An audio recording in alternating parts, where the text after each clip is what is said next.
Welcome to the Palestine Solidarity Podcast with your host, Katie Miranda. You can support this podcast by subscribing to Katie's Patreon at patreon.com/Katie Miranda or by visiting Katie's online jewelry and art store at katiemiranda.com. PalBox is a non-profit subscription box supporting Palestinian farmers, artisans, and the international solidarity movement. You can subscribe at palbox.org. All of these links can be found in the description of each episode. Hi everybody, this is Katie Miranda, and I am going to go in a different direction today from my previous interviews, and that I'm not going to try and keep this one to 30 minutes. I used to think that people's attention spans wouldn't last for longer than that, but after listening to so many long format podcasts and interviews myself, I realized that sometimes when discussing an issue for 30 minutes, you only just start to touch on the surface of the issue. So I'm just going to let this conversation go and see where it leads us. I know a lot of podcast listeners listen on their commute, and I personally listen when I'm drawing or painting. And the subject I want to talk about today is Hebron. And I have three of my friends here to talk about it. Missy is an international development consultant living on the East Coast, and the mother of one. Fawaz is a project manager living in Tel Rumeida in Hebron and a father of three kids, all born and raised in Tel Rumeida.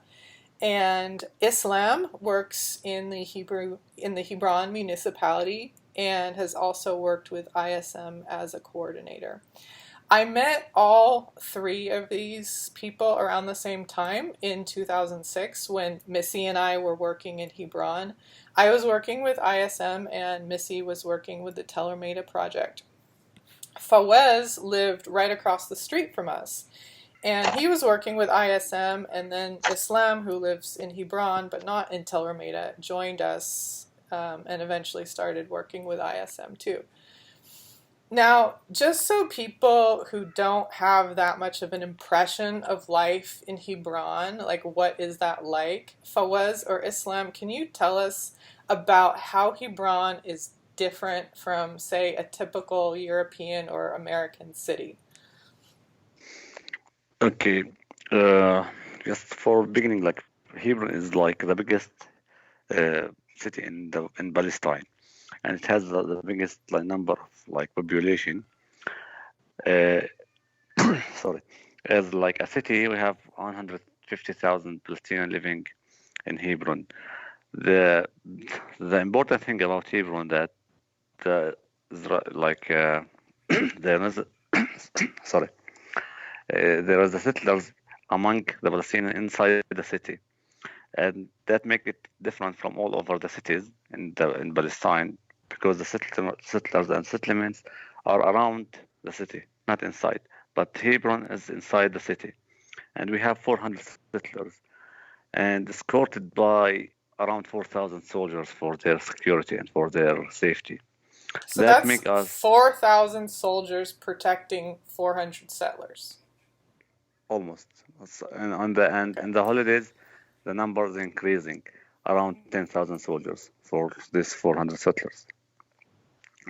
And that thing that divide the city for two parts and cut it from the middle and make it as you see, like borders between the state and the Mexico, like there is like a wall or something, some borders that the south and the east, if Hebron are divided now.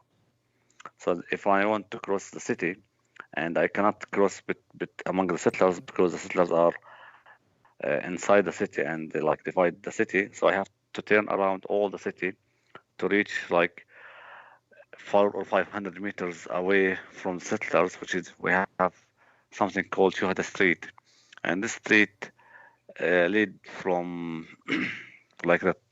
connecting the only two parts from the city. This is the only street that connected the two parts of the city. And we have four settlements in this city, in this street.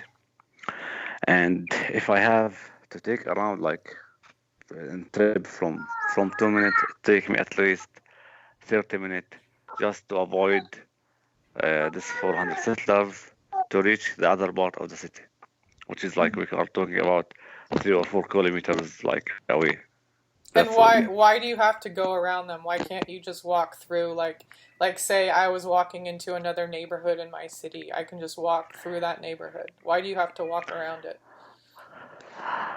We have in Hebron have like a kind of apartheid system that we are, as a Palestinian, we are not allowed to use our streets that our grandfathers were built by their hands and they own it like and cross the streets by their hand like 200 or 300 years ago. And because this kind of apartheid, we are not allowed to walk in the street. And only the settlers, they have the freely movement like on the street, and they can use their cars and they can use whatever they want, even buses or like transport, any kind of transportation. But we as a Palestinian, we are not allowed to walk in the street. We have to take a turn around to avoid this street because it's not allowed.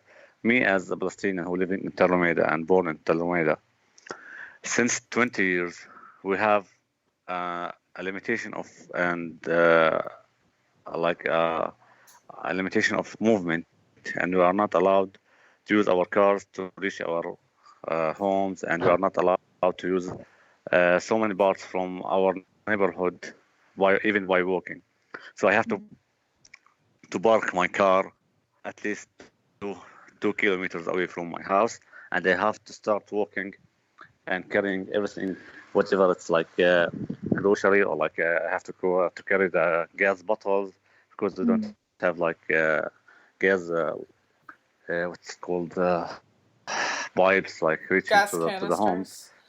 Exactly.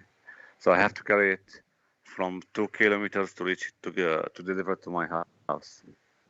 And why is that? Why aren't you guys allowed to drive cars in your neighborhood?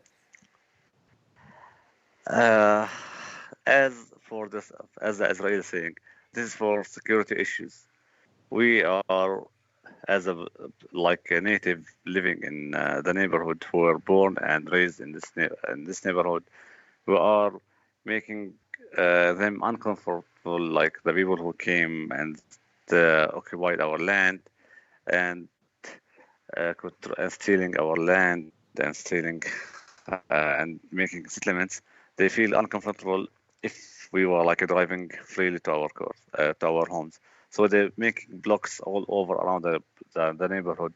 If you like watch, like there is a movie called B16, Block 16, like an old movie, like I don't know. There's like a neighborhood like to the people who was abandoned people or like unwanted people, and they have blocks all around. They are not allowed to leave it or like or any people kind of enter it. Where they are treat us as the same almost. B16. B16, yes. Okay, I'll look that up. And so, how many Palestinians does this affect? Like the Palestinians who cannot drive their cars to their own home in their own neighborhood? That affect 216 family in Tel Rumeida itself, and in the old city, the whole old city, like in Hebron, we're talking about at least 2,000 families, and that affect, of course, 50,000 people who like living in the next part of the city. So they have to take a turn around to reach the other side of the city, or like the city center, you can say. Now I'm leaving to Islam. Yes, Islam. You can join us. Islam, what Islam. happens if somebody has to like somebody gets sick and has to get an ambulance in Tel Rumeida or the old city?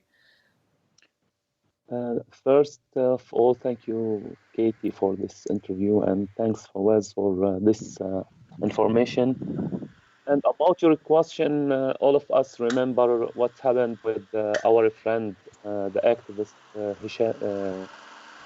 Hashim al-Azzi, when he smelled the tear gas and he got heart attack, and the ambulance couldn't reach his house because it was totally closed by that gates and the barriers, um, and you see how he's died. Everybody know the information.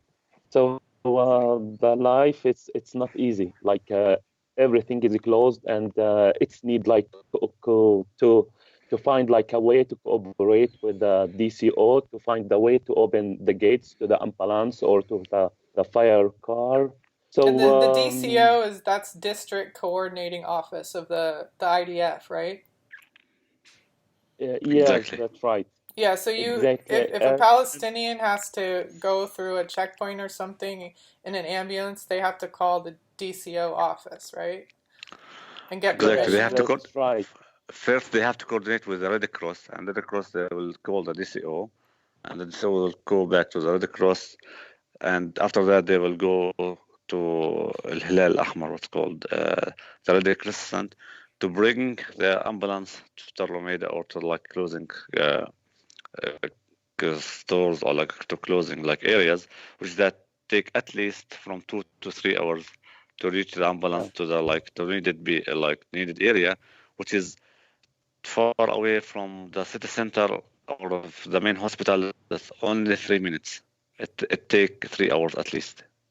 Wow, so Yeah, a that drive from Tel Armeda to the main hospital is like 3 minutes if you could actually Exactly. drive.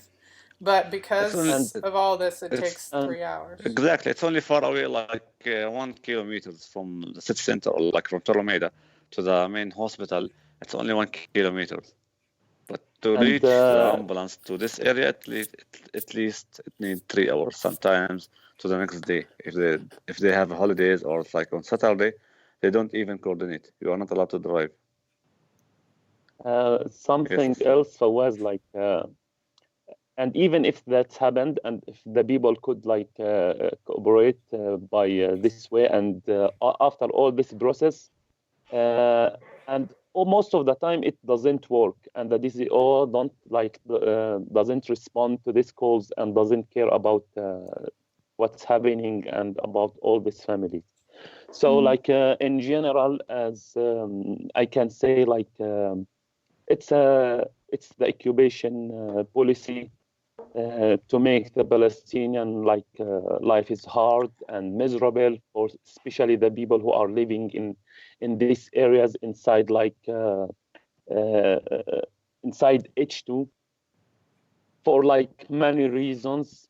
The most like important reason, and the people like who are visiting Tarumaida, maybe Katie was in Tarumaida in 2006, but nowadays it's totally different.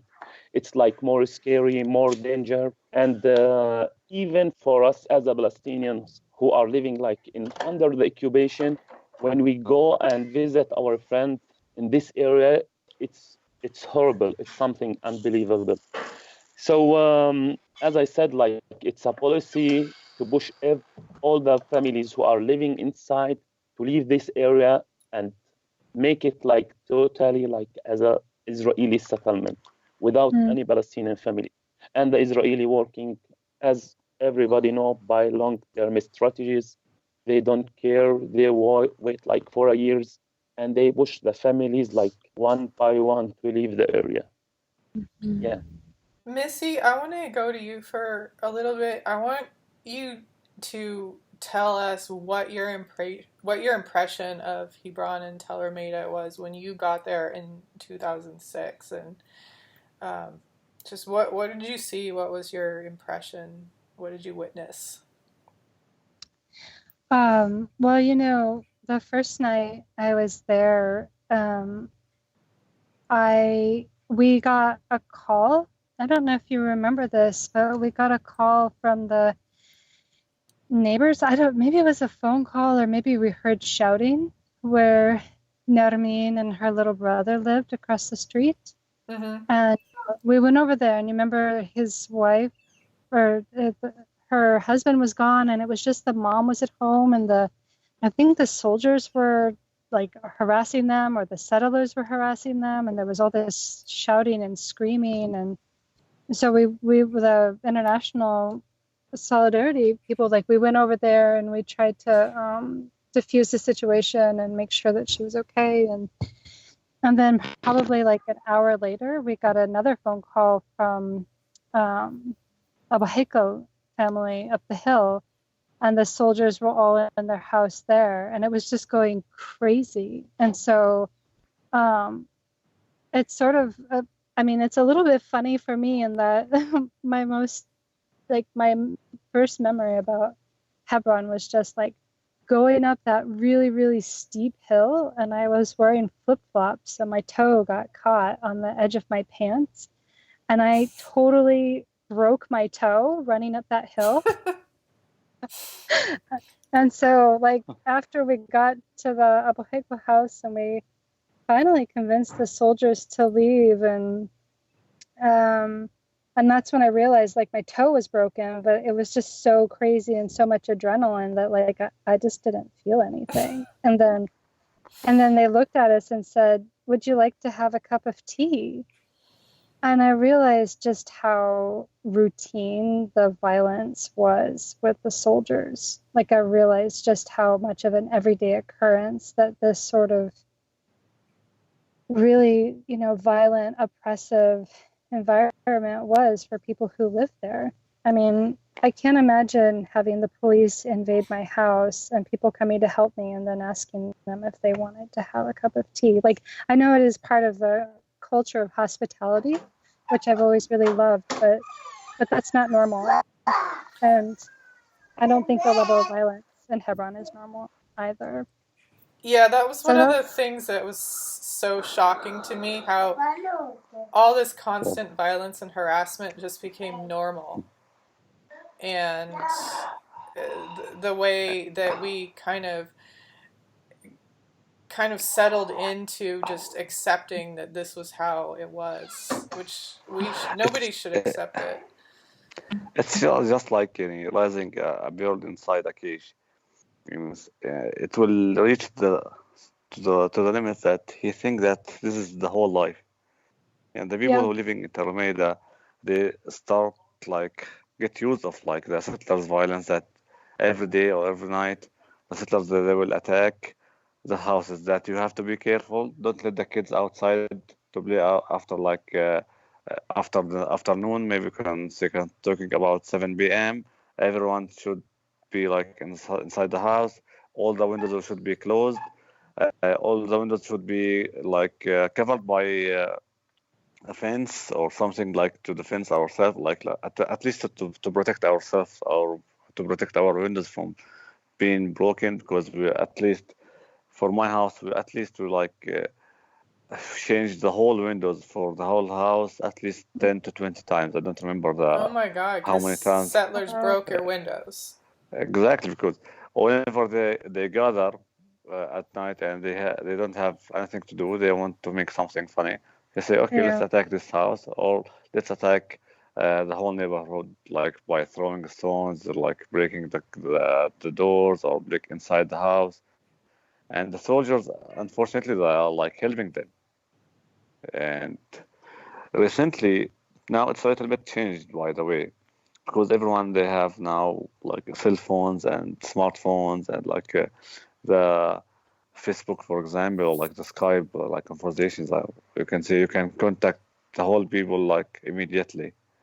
It's a little bit like you can say they stop like violence. Now it's not every day. You can say, we can talk about once a month, by the way, not as it was, which is like, you can say, a progress for us. Now we have we can showing the people like life, that what's happening in Tarameda, or like what's happening in Hebron in general. And now the settlers and the soldiers, now they're afraid of being exposed about what kind of like I don't know, we are talking about not the human, we are talking about monsters like living inside Hebron. Yeah. So you guys were able to kind of reduce the violence yourselves just by coordinating with your neighbors and filming and putting the videos online. That actually had an effect. In my respective list, I think so. And is Beginning, that like within the last 5 years or like when? yes, Okay. yes. Yeah. And it kind of makes Uh, sense though, like if you With look at it like what's happening in United States as well with the police social, violence, right? exactly, Where social media. Like, we can see just how the police are acting, particularly towards Black people. And it's not just, your word against their word. Like we have video of it. And I think that's one of the things when we were in Tel Rameda, we could take video, but it was on tape, you remember? And we had to upload yes, it, We had to get all of it that. you have to cut copied it. and Had to get a uploaded. You have to copy. make There Yeah. was no exactly. face. Was there Facebook? I don't think there was Facebook. No Facebook, nothing. We don't Yeah, have I know social media at that time. Instagram. Yeah. It was yeah. actually, it wasn't easy to get a video uploaded. I mean, there was Exactly. YouTube back then, but we had to copy the tape onto a CD and Exactly. take that to Because Ramallah, or I don't know how we did it. if you give the tape to the police directly before you Yeah. copying it, they will destroy the evidence Yeah. and they will say it's broken because it's happened with us so many times that we give the police the evidence that this settlers or this soldiers was attacking us and destroying the homes and like attacking the people. And they think, well, no, that the tape was broken, or even worse, we don't have camera to run this tapes. Yeah. So you have to do something else. Like it's your word against their word. And for example, when I was like when I was going to the police to file a complaint against settlers, uh, this is something another story. Like whenever the Palestinians go to file a complaint and the Israeli police will arrest you and saying that the settlers was complained before you and you attacked them, so you have to be arrested till the next trial. And the settlers, of course, they have to be free. They cannot be arrested. They arrest us even we are like beaten or we are trying to file a complaint. They will arrest us at least 3 or 4 days to the trial. And when you go to trial, the judge will say you are guilty. You have to be at least 3 or 4 thousand or 3 or 4 thousand shekels. And you have to be to be free, or you have to be arrested 3 months.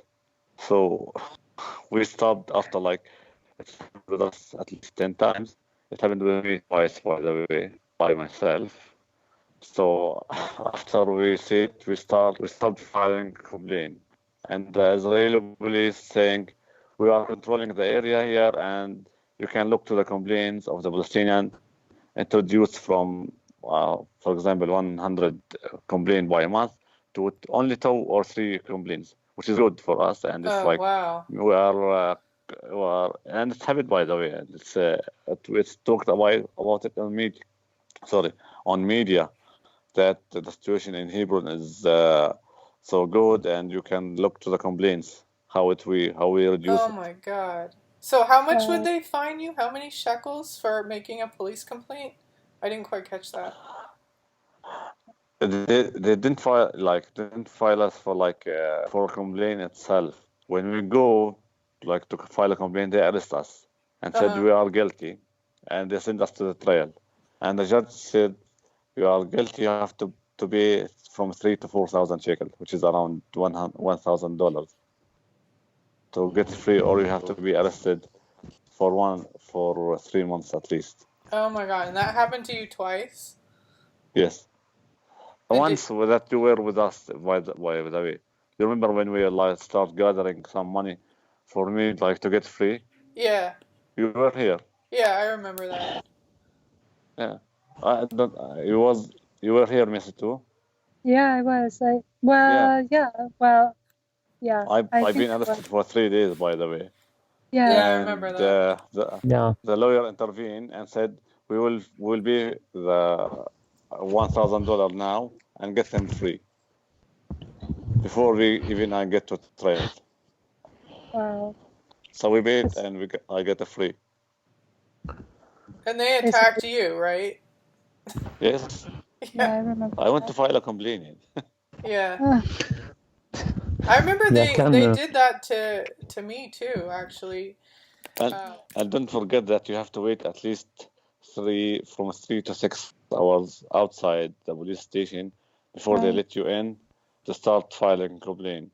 Once I waited for 12 hours, by the way, and every time I call, said you are next, you are coming, don't go, don't leave, and they make me wait for 12 hours, and after that said the investigators, they are not here, come back tomorrow.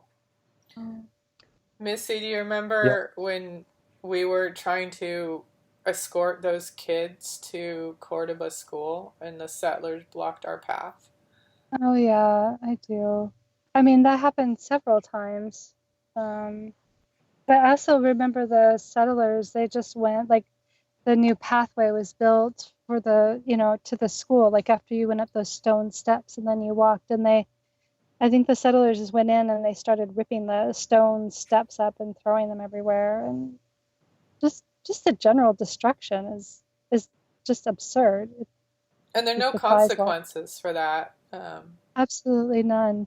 I think just before I got there, there had been a particularly ugly situation where I think it was Women in Green had come to the school. Do you know what I'm talking about? And they had been protesting and they were like throwing eggs at the little children. And do you remember this? There was some video of it. I remember watching it and just being horrified that anyone could like scream at little children like that and throw eggs at them and rocks. And I remember Women in Green being there, but I don't have a specific recollection.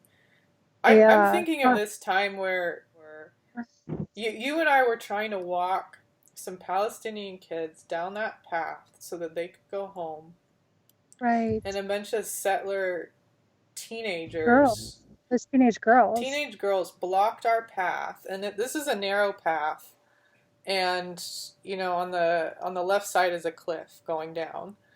And on the other side is like a steep slope going up. So it's a path cutting across this hill, and they were just trying to prevent the kids from going home. So I remember I got in front of the kids, and you were in the back, right? You were behind the kids.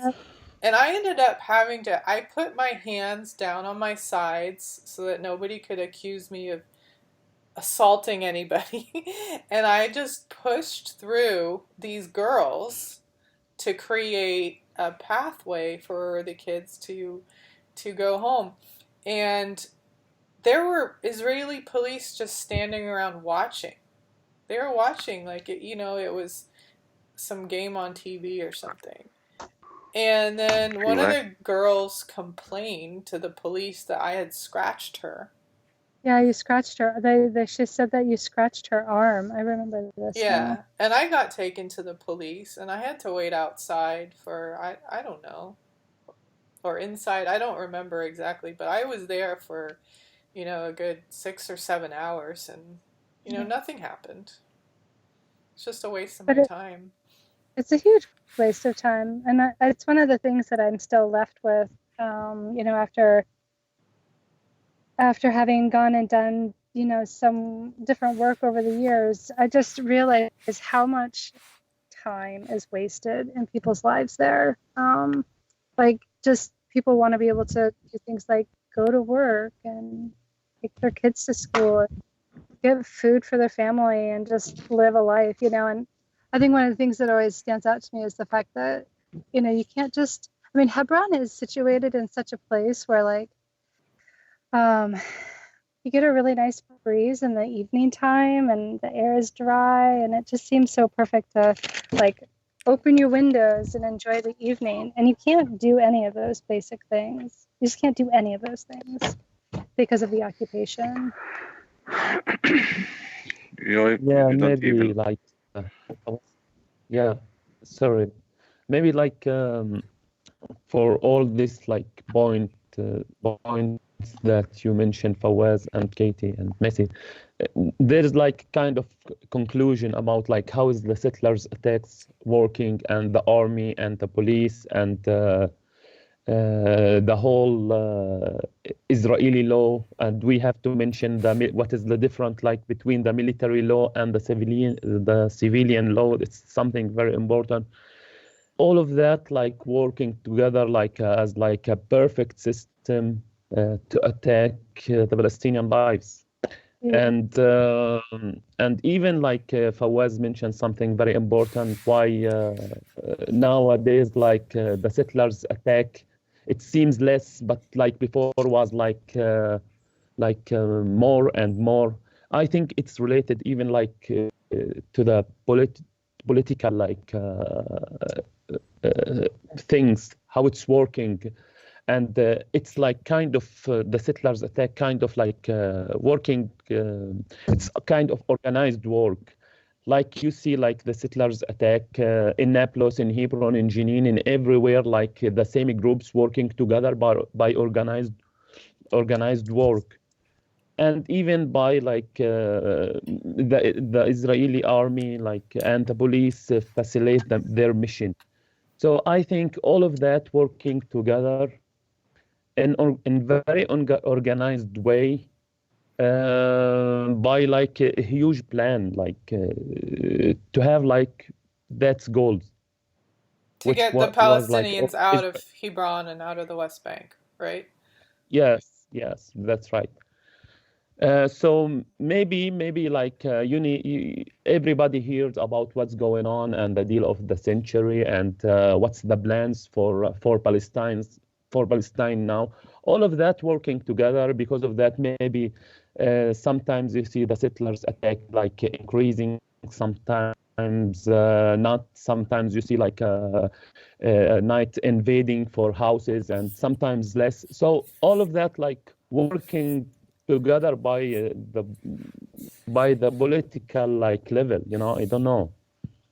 How many families do you guys personally know or do you think have left Hebron because of the settler violence and the soldier violence? From the old city itself, you are talking about Hebron, you're talking about at least 500 shops were closed by even military orders, or their owners left them because of this kind of life. And we have at least 200 families left this area. Some of them were closed by military order and on the streets that you are not allowed to use.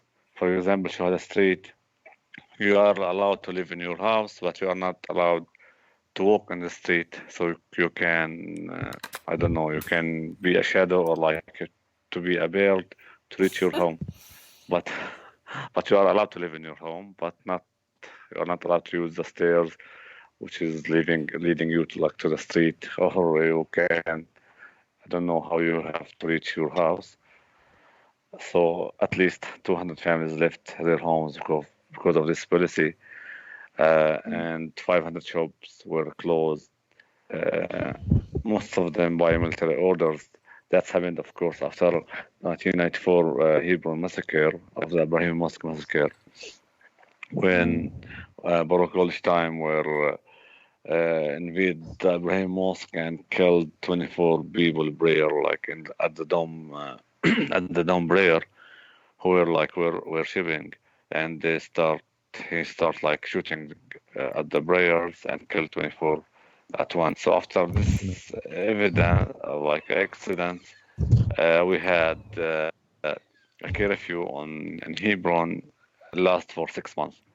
After this 6 months, we had closed military zones for full markets, and like a huge streets were closed by military order.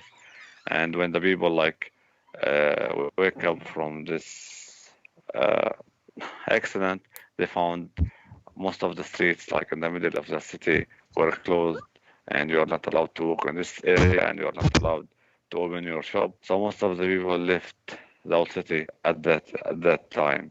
Now we are talking about after that happened, and we had like a Hebron agreement between the Israeli side and the Palestinian side.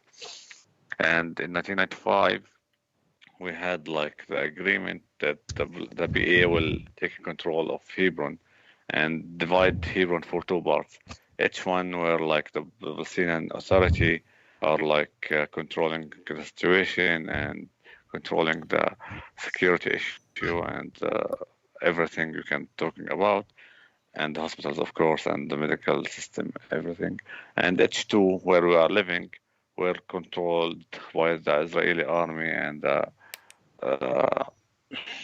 where the settlers were allowed to live. And after this agreement, we had something called TIF, that it's called Temporary International Presence in Hebron, to witnesses about what happened in Hebron in the between the Palestinians and the Israelis. And this, you can say, international campaign last for 25 years. And they were like making تمديد what's what do you mean شيء عن تمديد أسلام تمديد. They were they renew like every 6 months they renew the agreement for the TIF to be in Hebron. And this year the Israeli government saying you are no longer wanted in Hebron and you have to leave Hebron. And they stopped like this presence in Hebron. They were like, it's where 6 countries were involved of this organization, you can say, from Turkey, Italy, I don't know, I don't remember the rest. Norway also. Sweden? شو التانيين? Yes. So TIF was, they were a presence of internationals in Hebron, and what was their purpose? Like, what were they trying to do in there? احكي يا سامح. عن التيف. Okay. For me, this is my personal opinion. For me, for TEF, it will be never like clear for me what is like their mission exactly, what they are doing exactly. So you and everybody else. This is, yeah, I don't know. So yeah, they are like watching, writing reports, but I don't know where is like these reports going, or what they're doing with these reports, or but I don't know. I never like heard anything about these reports. Never nobody talked about it, and like there is no statistics or like I don't know where is this reports, what's happened with it, like thousands of reports, where it's gone, I don't know, but there is like something else I am talking about it, like for me I see like their presence, like Fawaz, sorry, something very important, that like to walk on the street in this area, it's something not easy, like to be alone by yourself, it's or very to scary. send your kids to the schools. Yeah, it's very scary. Like to see at least somebody on the street from the internationals, it's something make you feel like comfortable and give you a little bit of like feeling of safety. So and these people, they're unarmed. They're just observers. They're just observers. Yeah. So like so for me, I see like yeah, there is, I don't know what is exactly their mission, but at least they're being on the streets, like holding their cameras. It's something give the people, like, or the kids or the woman, like at least a feeling that okay, it's okay, like to walk on the street. They will have like less fears. You know what I mean? Yeah. Fawaz, what you want to say? يعني they're according to the missions, they're supposed to send reports like to their countries and to the Israeli part and the Palestinian part. They're supposed to observe on the ground what's happening on like basic daily life and to write a report about all the accidents, or the clashes, or anything, and attacks between the settlers and the Palestinians, and they have to write a report and send it to their countries first, and to the Palestinian Authority and the Israeli part. And they were This is there what for 25 years, right?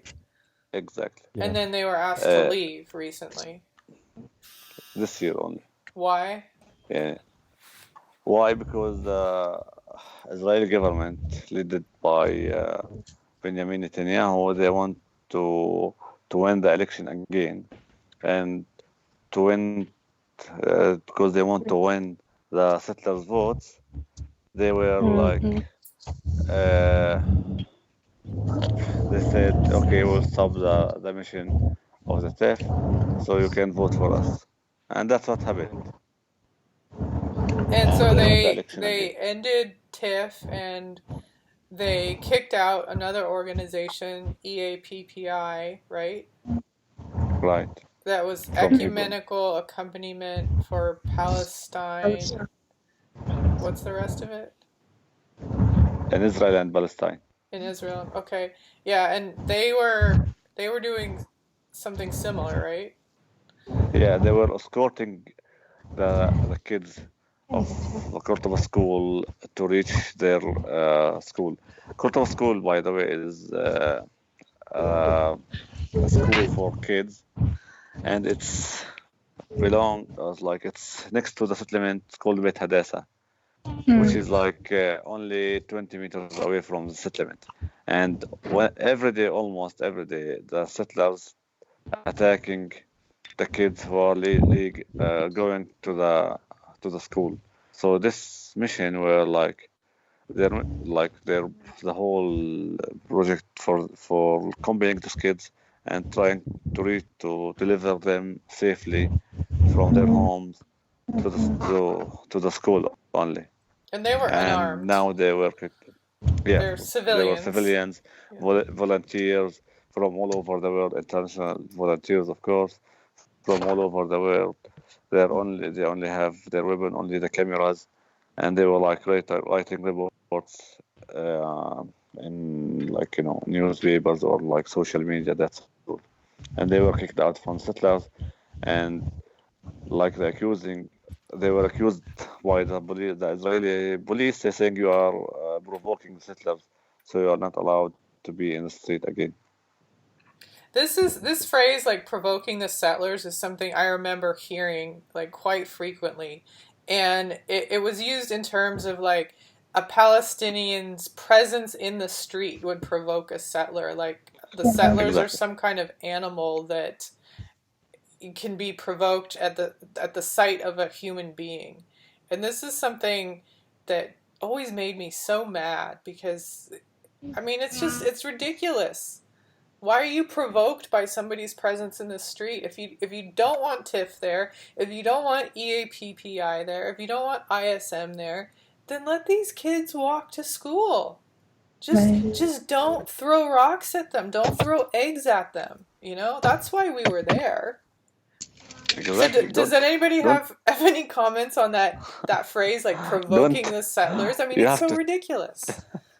You have to tell the government, the Israeli government, don't be like for crazy people to live in Hebron to provoke the Palestinian and like being provoked by people who live in their homes. Because whenever they look from their windows and see Palestinian living in his house, they were provoked.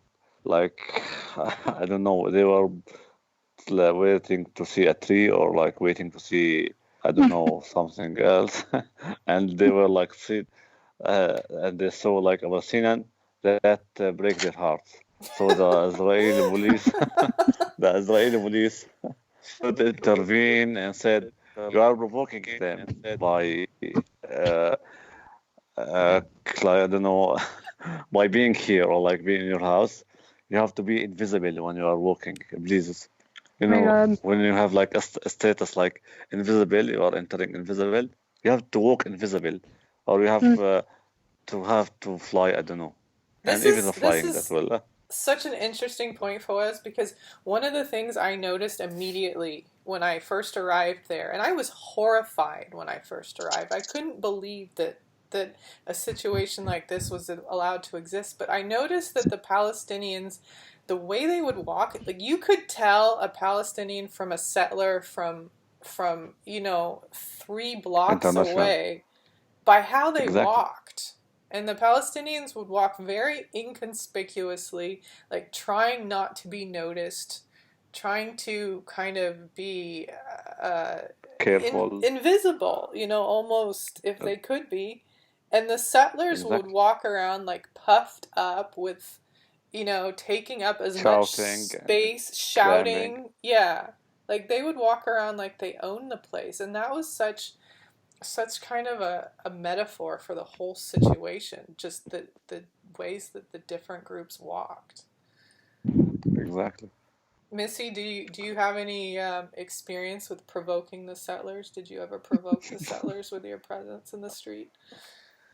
I I actually have a scar on my spine where I got hit with one of the rocks by, I don't know if it was Baruch Marcel's son. It was the one that we called, the one who always threw garbage at you.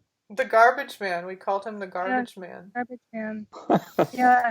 I I actually have a I don't remember you getting injured like that. Wow. Yeah, but I mean, I have a scar on my, I have scar tissue on my spine where he hit me with the rock. We are crazy guys. We are like having fun, and we are talking about something totally crazy and out of mind, and we're having fun, and we are laughing about it, by the way. I think Yeah, you guys. I think we are half crazy, by the way. Yeah, but It's good. Do you We know? are half, Do you remember? Like there is a settlers like living above the Al-Azdi family, and all the time they are throwing garbage and dirty water, like all the time, like on their home, because Yeah. like on Yeah. the next floor, like almost like 6 meters away from them, and they like throwing stones and rubbish and eggs and water, dirty water all the time. And Oh. whenever like we have to visit the Al-Azza family, say guys, before you walk, you have to look carefully to the right, to the top.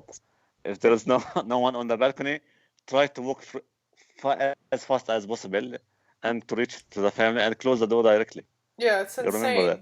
I remember. It's I remember crazy. I remember the first few times going to their house, and it's so. And- I mean, it's just so and absurd. the family cannot use their roof Yeah, no, they can use. at all. They cannot use it at all, and Mm. even they cannot walk beside the house, or like there's like some grapes or some olive groves beside the house belong to the family, Yeah, and they are not allowed. They cannot reach it, by the way. Yeah, they It's a can't. beautiful Otherwise, they will. that they have. They have a beautiful little place there that they can't use. They have like an ancient trees, ancient olive trees, like, and they are not allowed to reach it. Yeah, of course. Missy, what happened to you with the garbage man? The guy who was always throwing garbage at us? Like, how did you get that scar on your back? Oh my God, it was one of those really crazy days where I don't remember exactly what happened. It was, I think, a Friday, and it was hot and it was dusty and nobody was out, and we got into an argument with the settler kids. I don't remember exactly what happened, but then I think I want to say it was near the time of Ramadan maybe, and one of our neighbors was trying to walk up the street and the kids started really harassing him, and so we got in between them to try to make it so he could just get home, and then they started throwing rocks, and then the soldiers showed up, and it just got really crazy, and then at some point, like, I turned to run away from the kid, and he just like picked up a big piece of the rock, I think that's from there, and he just chucked it, and it hit me in the back. And I remember I just turned around, I grabbed the rock as fast as I could, and I stuck it in my backpack so I could look at it later. a souvenir. But there was also a very elderly woman who lived on that street. Yeah, I remember And her. yeah, she was very, very sweet, but I think she was kind of like a prisoner in her house because she couldn't really come out. And what I remember though is that again, she came out with a tray of tea and some sweets. And she kept trying to tell me, just ignore them, just sit down on the step and drink some tea instead. And it really struck me like how crazy the situation was, and that her attempt to diffuse it was just like, just sit down and drink tea and just ignore it. And it's kind of like that. A normal accident. What's that? It's like a normal thing happened, and that's it. Yeah. Nothing new for that. Yeah, It so was normal. so normal. Fawaz and Islam, I may have told you this before, but when I first got there, I thought, I was so naive. I thought, if we can just tell our members of Congress at home what's going on here, then they'll help with this situation. And I truly believed that, and that's why I was so passionate about getting this story out and getting exposure to this situation. But now here it is, like 15 years later almost, and the situation has just gotten worse. So Exactly. I wanted to hear from Fawaz and Islam, like, what do you think the future holds? Like, do you think it's going to keep getting worse, or what? For me, it's getting worse. It doesn't stop. The situation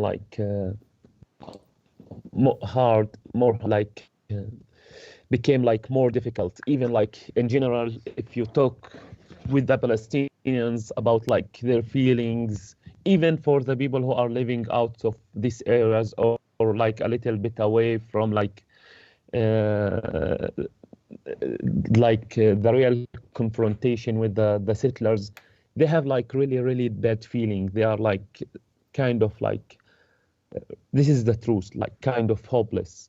But we still fighting and fighting and fighting, because we are fighting for our lives. We are fighting for our kids. We are fighting for our future. We will never stop. But maybe I was in US, and we were together, me and you, and we did many interviews together, and actually I was so happy, and I get how much people supporting from outside and working for the Palestinian case, and they are not stopping and publishing, collecting information. So it's something amazing, and it's a great push for us who are living here, that when we know that there is people care about us and thinking all the time about our case and our life, and it's something great. But in general, the situation, it's not good. It's not good at all. I don't know, Fawaz. Fawaz, do you have any closing comments? Because we're gonna wrap this up after this. Yeah, it's kind of a general policy from the Israeli government, supported by the US government, unfortunately, and the Europe nations, you can say. They have this policy to control this land by any way, and pushing as much as they can on the native people, and forcing them to leave this area and make it they want a land without people, which is hopefully will never happen, because we are talking about the oldest cities in the world. We are talking about Jericho, for example, the oldest city in the world, and the second is Hebron. So it's we are a kind of people that we know how to live and building a cities. It's not easy to get rid of us, by the way. So this is this is our land, and this is what we are. We were born fighters, and we were born Palestinians, and this is how the way we will always will be, and this is the way that how we will teach our kids, and our kids will teach their kids. This thing happened since like the first World War, that we are trying to keep Palestine safe, and hopefully by this kind of people that we have, like good people that supporting us as you, hopefully that will continue, and this will give us like a push that there's a good in the world, and hopefully we'll stay stronger as much as we always have been, hopefully. So thank you very much for really like being here and being this support. My kid being beaten by each other, so I have to go now. All right. Thank you to all three of you. Everyone. Be careful. This is Samer, by the way. His name is Samer, named by Samer, our friend. Hi, Samer. Don't cry. Samer. Don't cry, Samer. We're giving you your dad back. Inshallah. Okay. Thank you very much for everything. Bye, guys. And Bye. hopefully next time it will be like face to face. Inshallah. شكرا حبيبي. سلامات. Thank you Bye all, bye. guys. مع السلامة. سلامات. سلامات.